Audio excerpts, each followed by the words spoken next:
Hola, antes de comenzar el episodio me gustaría recordarte que he publicado 3 libros. El primero se llama Computación y Programación Funcional, que fue publicado en 2021 y es un libro que trata la programación funcional desde un punto de vista teórico y práctico.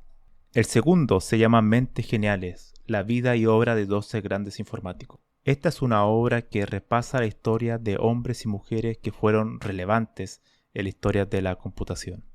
Y el último, el más reciente, se llama Principios de Programación, donde explico una nueva forma de entender la programación a través de 8 conceptos. Todos estos libros se pueden encontrar en librerías en España o en Amazon, y también en Latinoamérica se puede encontrar a través de Mercado Libre y Busca Libre. Para más detalles pueden visitar mi sitio web camilochacon.com.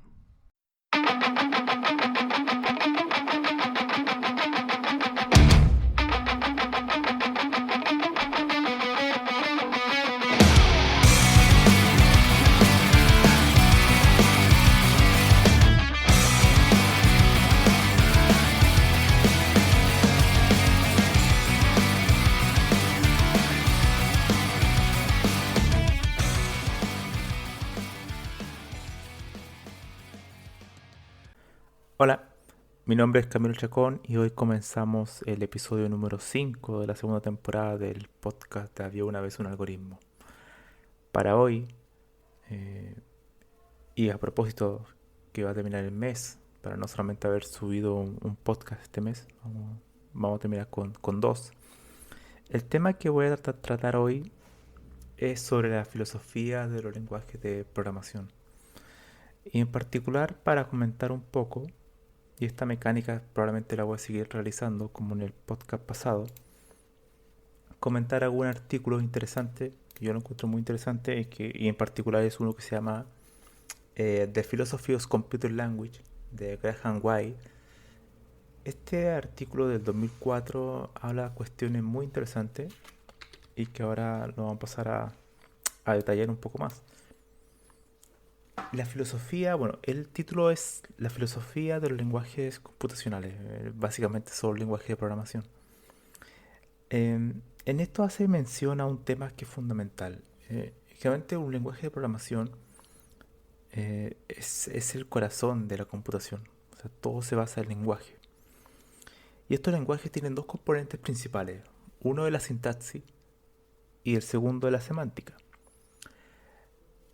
La sintaxis, por ejemplo, puede, hay múltiples tipos de lenguaje, cada uno tiene una sintaxis diferente, pero la semántica puede ser idéntica para cada uno de ellos. Es decir, yo puedo tener dos programas que hagan un hola mundo, por ejemplo, con sintaxis diferente, pero semánticamente son iguales, ¿no? Uno puede encontrar una identidad entre los dos programas que están escritos en lenguajes diferentes. Ahora bien, si uno tiene, por ejemplo, una función que, que con solo conocer, por ejemplo, su sintaxis, supongamos que yo sé Python, ¿no? Entonces yo abro cualquier repositorio de Python en GitHub, por ejemplo, de un proyecto que no conozco, y abro una función y la empiezo a leer. Es lo más probable que no la voy a entender, ¿no? Porque va a hacer invocación a funciones que se encuentran en otro fichero, en otra parte, o va a ocupar algún package que no conozco. Por tanto, la sintaxis no es suficiente. Esa es la idea fundamental, lo que trata de explicar este artículo. La semántica es lo más importante para entender el significado de un programa. Tú puedes saber la sintaxis, pero eso no significa que entiendas el significado del programa. Eso es fundamental. Bueno, en una de las partes del artículo dice muchísimas cosas muy interesantes, pero es que hay una parte donde casi comenzando, dice una de las principales diferencias de los lenguajes de programación, de la semántica de los lenguajes de programación, es que tiene que ver con lo que las personas le asignan a ese programa, es decir, a lo que ellos hacen si ese programa es bueno o no. O sea, es decir, si ese lenguaje le permite hacer buenos programas. Eh, es, es normal que muchos de los programadores o programadoras tengan un lenguaje que tenga una cierta afinidad, que les guste. Por tanto, hay una cierta connotación, ya sea positiva o negativa, sobre el programa que uno construye. Es decir, un lenguaje puede afectar la calidad del programa, ¿no? Esa es básicamente la idea. Y mejor dicho aún, la semántica del lenguaje puede afectar la calidad de un programa. La semántica es todo en el lenguaje de programación, más allá de la sintaxis, de hecho. Por ejemplo, cuando eh, una de las ideas de la semántica es tratar de crear buenos programas, ¿no? O sea, de buena calidad, que cumplan la especificación. Esa es la idea fundamental. Y uno de los problemas que ocurren es que el lenguaje de derivados de un estilo imperativo, donde los estados mutan, es decir, donde los estados van dinámicamente cambiando en el tiempo de ejecución, es decir, una variable que, por ejemplo, la asignamos con un valor cero, pero en el tiempo de ejecución se va aumentando, incrementando indefinidamente. Esa es una variable que muta, ¿no? Es una variable que es de estilo imperativo, es decir, la asignación de variables, el cambio de valor en un espacio de memoria es algo natural y algo que se da por hecho. Bueno, ese tipo de comportamiento genera muchos problemas para detectar una buena semántica, es decir, entender bien lo que hace el programa. La idea sería que uno pueda detectar semánticamente si un programa, entender el significado de un programa previo a una ejecución, ¿no? Esa sería como una idea a priori. Y es ahí donde en este artículo también se menciona bastante que las herramientas que se usan para trabajar en semántica del lenguaje de programación y para buscar un buen significado, es decir, o sea, entender el significado de un programa y que a su vez derivaría en crear mejor software, sería en ocupar componentes de la programación funcional o de la computación funcional. Conceptos, por ejemplo, como la sustitución, las funciones y la reducción de side effects, o sea, de efectos colaterales. Para las personas que no han trabajado en programación funcional, uno puede, por ejemplo, tratar una función. Todos son funciones, todo es funciones, pero una función se puede transformar en un valor. Entonces, uno puede tratar una función como un valor y decir que dicha función, independientemente de los valores que uno, o sea, siempre que tú le entregues un input, los argumentos de esa función, el output va a ser el mismo. Esto no ocurre con los lenguajes imperativos, porque dentro de dicha función puede haber una variable que sea global, ¿no? Entonces, si es global, cada vez que yo ejecute esa función, aunque le pase el mismo argumento, puede retornar un valor diferente. En particular a eso se le llama funciones puras, pero el contexto más general y amplio dentro de la programación funcional es transparencia referencial, que es la idea que yo puedo tomar una expresión, por ejemplo una función, y sustituirla por otra, y el comportamiento del programa o el significado del programa es transparente. Es decir, yo puedo tener una función A con B, las dos hacen un mismo comportamiento y las puedo intercambiar y no pasó nada. El programa va a seguir funcionando de la manera eh, previamente definida. Eso es fundamental para crear buen software. En realidad lo que trata de decir este artículo es que de todas esas cuestiones de los componentes de la programación funcional ayudan para crear una mejor semántica, una teoría semántica de los lenguajes de programación. Para todo esto, desde el punto de vista más teórico, se utilizan distintos tipos de semántica, de lógica, ¿no? Un aparato matemático. Está la operacional, la teoría de juego y la formal. Son generalmente las principales. Y bueno, una de las cosas que también quería comentarles sobre esto, y que es muy interesante de hecho porque al final este tipo de lógicas lo que permite es uno transforma todo el algoritmo, todo el programa, por así decirlo, en pruebas, ¿no? O sea, en comprobaciones matemáticas de si algo es correcto o no. Esto también conecta mucho con lo que yo en algún podcast pasado comenté y era el tema de la verificación formal, ¿no? Que verificación formal es quizá un aspecto más pequeño, enfocado netamente a un algoritmo dentro de un lenguaje de programación, donde uno aplica algunos componentes lógicos en la entrada y la salida de las funciones para validar los inputs y la entrada y salida, ya sea con tipo de datos, con los valores, con restricciones. Entonces así aseguro que el comportamiento del algoritmo va a ser el deseado. A priori, ¿no? En tiempo, no en tiempo de, o sea, en tiempo de compilación, por así decirlo, uno lo podría validar. Entonces, lo que es la semántica es un aspecto mucho más general, mucho más amplio, no tan solo ahora a nivel de un algoritmo en particular, sino de todo un programa, de cómo se comporta un programa, de un software en general. Esto tiene mucha implicancia filosófica. Por ejemplo, ¿qué es un lenguaje bueno en cuanto a calidad? ¿Qué es, o si lo vamos a un nivel más arriba, qué es un paradigma adecuado? O sea, ¿qué es un paradigma? ¿Cómo puedo comparar distintos paradigmas y saber cuál es mejor que otro? ¿O para qué tipo de problema es mejor que otro? Estos tipos de lógica semántica, formal, la teoría de juego y todo ese tipo de cuestiones, ¿cuál de ellas, o la operacional, cuál de ellas es mejor? O sea, en todo ese tipo de cuestiones. O sea, ¿en qué caso, en qué tipo de problema yo podría ocupar ese tipo de semántica? ¿Cuál es la semántica adecuada para un lenguaje de programación para sobre un tipo de problema, por ejemplo?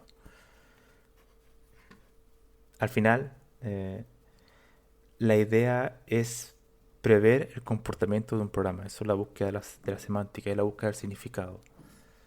Y es un tema ya de tradición filosófica, si salimos del aspecto técnico e informático, en la búsqueda del significado en los lenguajes naturales, y tratar de saber si lo que nosotros decimos, lo que estoy diciendo, mi argumento que estoy diciendo es verdad o es falso, si existen contradicciones en mis palabras. Bueno, esa misma idea uno lo puede eh, tras- eh, llevar a los lenguajes de programación que tienen otras complejidades también, porque a diferencia del lenguaje natural, si es verdad, el lenguaje de programación es formal y no es ambiguo como el español o el inglés, que uno puede decir la misma cuestión de distintas formas, por tanto es ambiguo. Un lenguaje de programación, al ser formal, eh, tiene tiene complejidades muy profundas. Por ejemplo, el tema de la estructura de datos es extremadamente complejo. Si nosotros viéramos un mapa general de lo que es un programa de computación y por un momento borramos los algoritmos y solamente dejamos en este mapa la estructura de datos, veríamos una cantidad de grafos conectados con árboles, con arrays, con tablas hash. Y todo sería como un gran mapa visual, si uno lo viera de manera visual, bastante desordenado, de hecho, y con distintas conexiones por un lado y por otro. Por tanto, es extremadamente complejo, ¿no? Puede llegar a ser demasiado abstracto. Si es verdad que formal, la cantidad de abstracción que tienes capas sobre distintos tipos de estructura es enorme. Por ejemplo, un array eh, estático, ¿no? De 10 elementos, por ejemplo, 10 celdas. En la primera celda puedo tener un grafo, en la segunda puedo tener, por ejemplo, un array, si lo vemos como objeto, ¿no? Un objeto puede tener cualquier cuestión. Y imagínate esa estructura que parte de algo muy simple como un array. Cada celda tenga un grafo y este grafo en cada nodo tenga otro array y dentro de ese array haya otra cuestión más una tabla hash. Iría transformándose en una especie de estructura visualmente extremadamente difícil de comprender, ¿no? Esa es una cuestión que, claro, después si uno quiere aplicar una semántica sobre eso, es muy difícil. Es muy difícil porque entender el significado de lo que va a operar ese programa es muy complejo. Y mientras más líneas de código se van agregando al programa, la semántica tiende a ser más compleja también. Otra cuestión también muy relevante es que la semántica se sostiene, como dije anteriormente, sobre la programación funcional por todas sus características, por el tema de la transparencia referencial, como mencioné, esa capacidad de sustitución, ¿no? Y de no afectar el comportamiento del programa, sustituir distintas piezas de código, pero también se sostiene en un atributo de la programación funcional que son los tipos. Los tipos es algo, bueno, que algo De hecho, no sé si lo saben algunos, pero es algo que nace con Bertrand Russell, que es un filósofo a principios del siglo XX. Él es matemático y propone un tema para poder evitar las paradojas en la teoría de conjuntos. Él aplica un sistema de tipos en su libro que se llama Principia Matemática, son como 3 volúmenes. Él aplica un sistema de tipos para evitar esas paradojas en los componentes lógicos. Entonces, esa idea fue después tomada también por Alonso Church y otros lógicos de aquel momento para crear el cálculo lambda. Y posteriormente, claro, aparecería el cálculo lambda tipado, ¿no? Entonces, toda esa idea nace un poco influenciada por Bertrand Russell.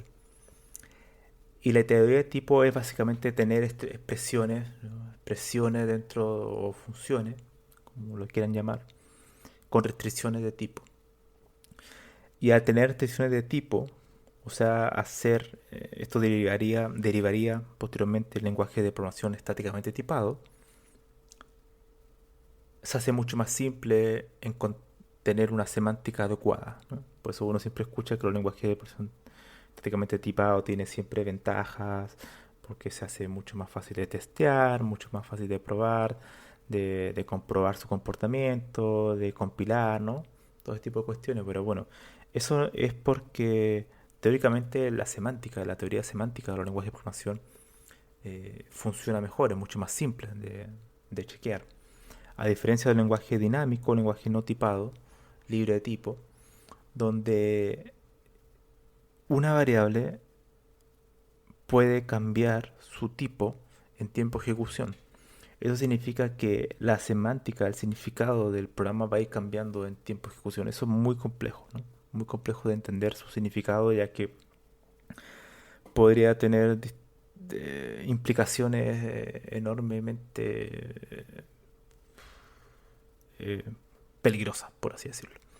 Por eso no es extraño que, que sea tan difícil a veces probar o testear código de JavaScript. Incluso en otros lenguajes, como, incluso a veces Python, cuando se quiere hacer algo muy complejo, que ocupar una misma variable y asignar distintos valores. Ahora, eso generalmente explota o eso, en el peor de los casos, se transforma cuando hablamos de un lenguaje dinámico, pero a su vez es débilmente tipado. En Python, por ejemplo, si es verdad que uno tiene que asignar un tipo de dato a una variable, uno puede, por ejemplo, concatenar. Hay restricciones de operaciones binarias, ¿no? Es decir, por ejemplo, concatenar un string con otro string, con el operador más, ¿no? Concatenación no hay problema, lo acepta, pero si yo quiero concatenar, ocupar el operador más con un string y un valor numérico, un entero positivo, por ejemplo, me va a tirar un error el intérprete de Python porque Python es dinámico, pero es fuertemente tipado, ¿no? O sea, el fuertemente tipado significa que existe una cierta restricciones sobre las combinaciones de distintos tipos de variables o distintos tipos de expresiones. Hay restricciones a nivel de expresiones, ¿no? En cambio, en lenguajes que son débilmente tipados, eso no ocurre. Si uno abre la consola de tu browser o tu navegador web y ocupas JavaScript, te das cuenta que esta misma operación, este mismo ejemplo que di, está permitido. O sea, concatenar un string más un entero está permitido. Está permitido. Eso, obviamente, hacer una teoría semántica para esas cuestiones es horrible, ¿no? No tendría mucho sentido, sería muy compleja y no llegaríamos a ningún lado. Por eso, generalmente, las personas que se dedican a la teoría del lenguaje de programación tienen que aprender primero programación funcional, todo el aparato matemático de la programación funcional en aspecto teórico, por ejemplo, la teoría de categoría, eh, todo lo que es el cálculo lambda, todo este aspecto matemático. Y tipado, ¿no? Tipado es fundamental para entenderlo en profundidad. Por eso no es de extrañar que los teóricos o la gente que crea, al menos teóricamente, los mejores lenguajes de programación tienden a estar en la comunidad funcional. Haskell fue creado por matemáticos, por gente muy experta, y otros lenguajes que siguen apareciendo son de origen funcional. Ahora, eso obviamente que conlleva más dificultades en cierta medida, pero la promesa, por así decirlo, es que tú puedes crear mejor software con ese aspecto. Ahora, volviendo al tema del artículo, hay muchas cosas interesantes. Yo voy a dejar el enlace para que ustedes lo revisen, lo lean. Es muy, muy, muy, muy bueno. Fácil de leer también. Em, Hay algo que yo no sabía. Por ejemplo, Quine es un filósofo analítico de la escuela de Bertrand Russell, que él acuñó el término de transparencia referencial. No, eso no lo sabía. No lo sabía. Yo pensé que era un término que había nacido con la programación funcional, pero no, es algo mucho más antiguo y que nació de la filosofía y fue llevado a la parte técnica de la informática. Curioso. Em, Habla un poco de la lógica, de cómo, cuál es la ventaja de la programación funcional para la semántica. Pero bueno, ya terminando con este artículo, que es bastante breve, son 10 páginas, le invito a leer, son bastante bueno. La semántica puede ir mucho más allá, de hecho. El tema de saber cuándo un lenguaje, diseñar un lenguaje correctamente, qué es un lenguaje que esté bien diseñado o no, poder compararlos, poder identificar también cuando dos programas son idénticos en su comportamiento. Eso es de hecho fundamental en cuestiones como el análisis de malware, de todos estos tipos de virus que existen. Si uno puede comprobar estáticamente si un programa cambió de versión, uno puede detectar, por ejemplo, que ese software fue manipulado, ¿no? Es algo bastante interesante. Otra cuestión también es que tú puedes, con la teoría del significado, teoría semántica del lenguaje de programación, podría detectar, como dije previamente, si al ser dos programas idénticos, pero aparte de eso, compararlo y saber cuál es mejor para distintos tipos de situaciones. Eso también es muy relevante. O sea, cuándo es mejor un lenguaje que otro, y eso al final nos lleva a la pregunta: ¿qué paradigma puede ser más adecuado para un problema sobre otro? Es el mundo de la filosofía de- de los lenguajes de programación, o generalmente la filosofía de la computación. Uno trata estos temas y la idea es que uno abarca temas muy generales, ¿no? La filosofía, a diferencia de la técnica o de la ciencia, se basa en que tú ataques temas generales. Cuando estás involucrado en la técnica o en la ciencia, tú te especializas, eres un especialista en un área muy particular. Pero cuando tratas, por ejemplo, este tema que estamos hablando hoy, de la filosofía, de los lenguajes de programación, estamos hablando a nivel semántico muy alto nivel, ¿no? Como que estamos viendo todos los lenguajes están debajo del nuestro, todos los lenguajes de distintos tipos, paradigmas, están todos debajo, y tenemos herramientas matemáticas para analizarlo desde un muy alto nivel. Y en base a esas cuestiones podemos analizarlos y compararlos y decir cuál es mejor uno que otro. Por tanto, es un mundo muy interesante. Yo creo que es muy atractivo para las personas que tienen esa idea de generalismo, generalista, en cuanto a ver la computación y las implicaciones de los lenguajes hasta, de hecho, cuál es el límite del significado del lenguaje también es importante. Con todo el tema de inteligencia artificial,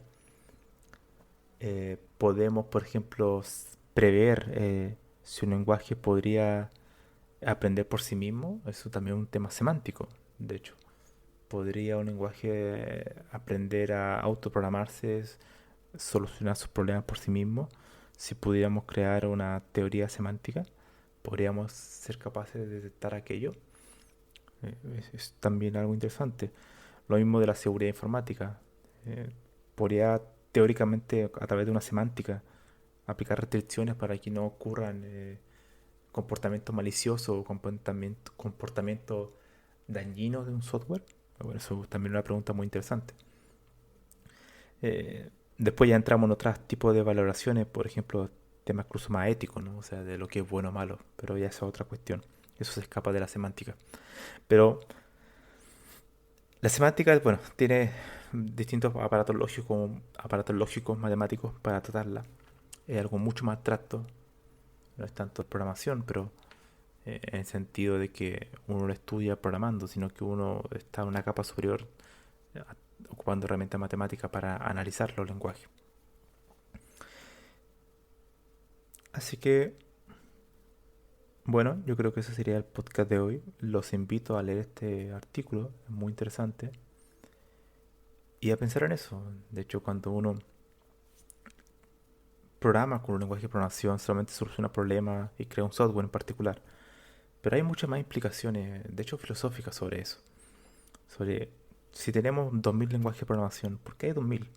¿Por qué hay 2000 y no solamente uno? Quizás podría ser la pregunta. Pero si hay entonces quizás 20 que son los mejores o 30, ¿cómo podemos saber cuál es más adecuado para un tipo de problema u otro? La respuesta a eso generalmente es la experiencia.